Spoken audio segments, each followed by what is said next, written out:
for Conservatives in the UK. Prime Minister Boris Johnson now has a mandate to get Brexit done next month. We've got our own Ashley Webster, who's in London with the very latest. Ashley, break it down.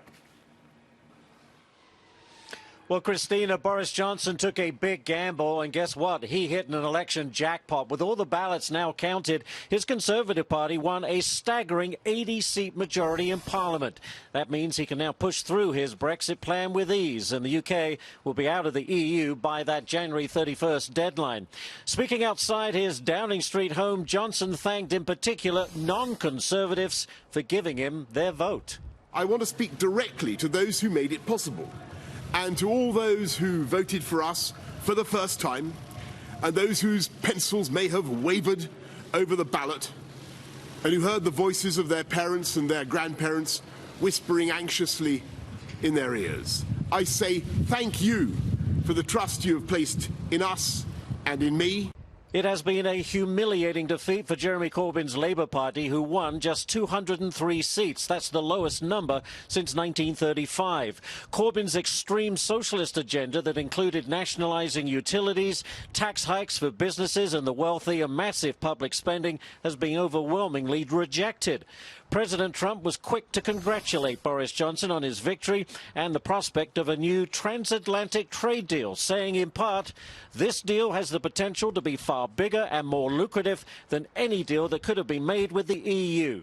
Celebrate, Boris.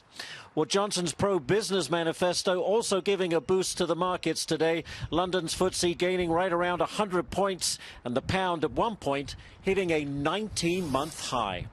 Christina, back to you. Ashley Webster in London. I want to bring back our guest, Chris Garcia, because Chris, if you're still there, I want to just go straight into details about this. You had Boris Johnson that said pencils who wavered. It seems to be that there are fewer pencils that wavered because there was such a large majority with this win. So why do you think that changed? Well, this is an overwhelming rejection of the socialist, the leftist policies that have really become more popular. And I think that this is a huge victory for freedom. It's a huge victory for free markets. It's a huge victory for what I would call the America First, or the nationalism, the economic nationalism that President Trump has really pushed. People want to have autonomy in their own nations. They want their country, they want their country's leaders to put their countries first, as it should be. And so President Trump has really led the way, and I think that has really caught on in the European Union. We see this victory, the most massive victory since Thatcher, with Boris Johnson. I congratulate him and his team.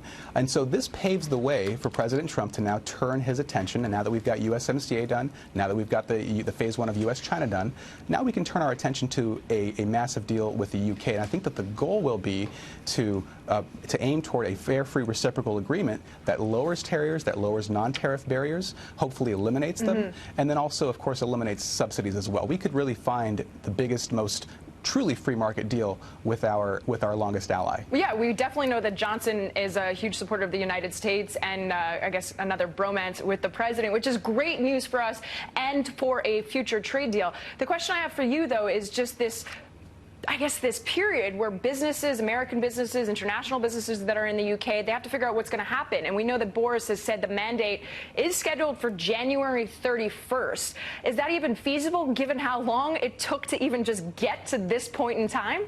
Yeah, this has been something that's been talked about for a long time. Now that we've got, once the election happens, we've got a December 2020, I think, a Brexit deadline. I think these are the real questions that have to be hashed out at the working level. How are we going to implement this? How are we going to really get this on paper and solidify this? Fortunately, the White House and their counterparts in the UK have begun drafting and have begun working on the language ahead of time, and I think in anticipation of a victory like this.